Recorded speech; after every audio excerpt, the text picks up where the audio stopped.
Well, welcome back, class. This is Professor Krause, and we are moving into week number 5.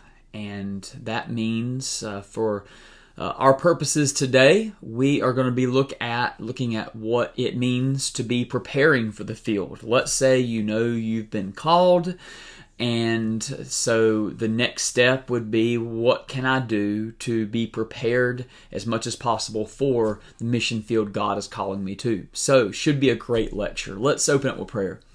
Father, thank you for all the different ways that you guide us in life and help us, sustain us. And when it comes to missions, Lord, that you are the ultimate one who prepares us for the work ahead of us, that we never go alone. And so, Father, help us to understand what it looks like to be preparing for the field for those students who may be called to missions and they're thinking through what that might look like. I pray that this would be an encouragement for them. In Jesus' name we pray. Amen.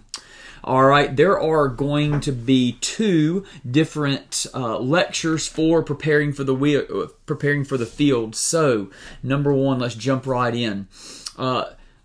As you can imagine, there's not one single way to be prepared. Much of it's going to depend on where you're going, what opportunities are available to you. But we do know God loves every person so deeply that He carves out a unique path for each one, with various elements coming at different times. So for some missionaries, maybe the greater amount of their preparation actually comes years and years, decades before, where God has took them through different experiences.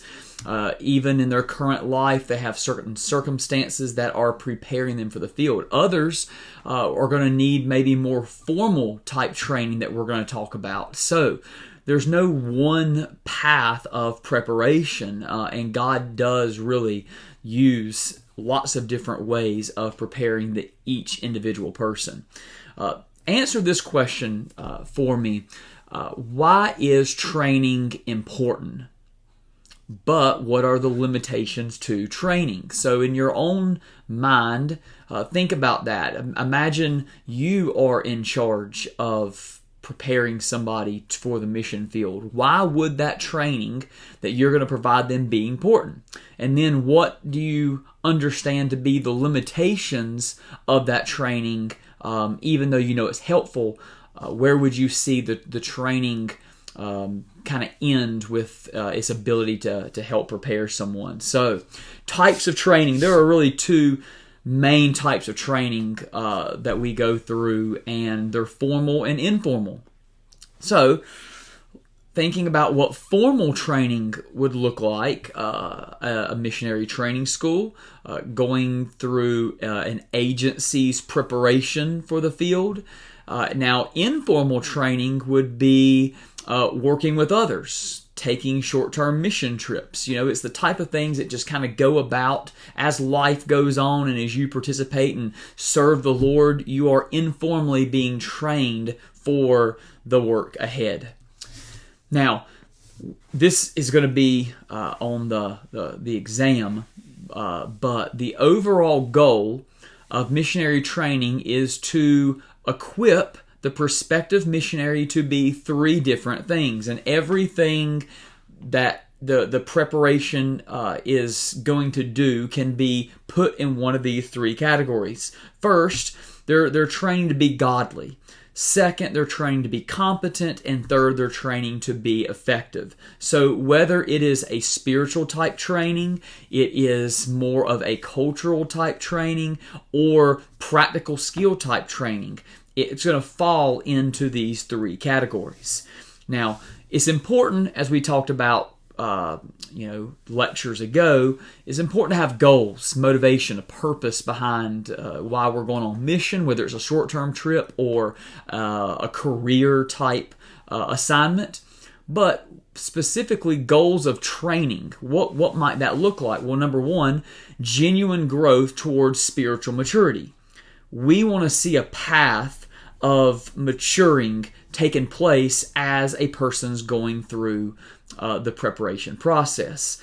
Now, missionaries are ordinary people like us, not super duper spiritual super Christians. It's not like God has different sets of people, like, there are the missionaries and the pastors and there's everybody else. No, they are ordinary people that God has called to this task. And so if you are a part of preparing someone, or maybe you're being prepared, we want to see a pattern of steady growth, not perfection. Perfection's never going to happen. But you do want to see a intentional striving towards growth in different areas. Number 2, the ability to carry out one's assigned task. What is the point of sending someone overseas, or a couple states down the country to be a missionary, if they are not able to carry out their task, if you have no confidence in that ability? So we're asking the questions: are they competent? Again, not perfect, but are they competent to do what they're being called to do? Number 2, are they flexible? Are they willing to adapt? Are they learners? And then finally, do they have skills to accomplish the task? Depending on where they're going, it's very likely, in very, very few places does it come down to only spiritual skills, where, for this preparation process, we just need to go in our rooms for 8 hours a day and study and pray and memorize scripture and things like that. That is great, and that's great preparation. But wherever you're going, there's going to have to be cultural training, language training, practical skills training that's going to translate over to the place that you're going. Third goal of training, the ability to interact well with people in new cultural settings. And this is huge. This is often underestimated and neglected. You got to be able to learn the language. And so, for example, take my family. If we have a family of 6. Me and my wife are in our 40s. Our kids range from 16 to 10. All of us have to have some sort of aptitude to be able to learn languages, and a willingness to do the very hard work. Language does come easy to some people. For the majority of people, it's just a process. It's just going to take time. Another question, this is something I ask even in leadership within the church, even if they're not going to be a missionary, but they want to do some kind of other leadership role in the church. Are they already making disciples in their current context? Because if they're not, what is the likelihood that when they're placed in a new culture where they need to learn new skills and a new language, that they're automatically going to start making disciples? The answer is like maybe 1%.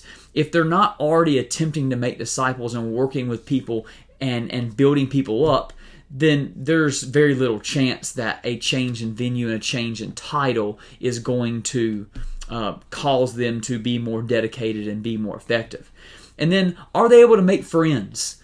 A simple question, but if they're not able to make friends, then the chance of them being effective and faithful over the long term is very, very small. 4, the ability to adjust well by coping effectively with cultural stress and dealing with the adaptation process. Different people have different levels of being able to do this, the ability to do this.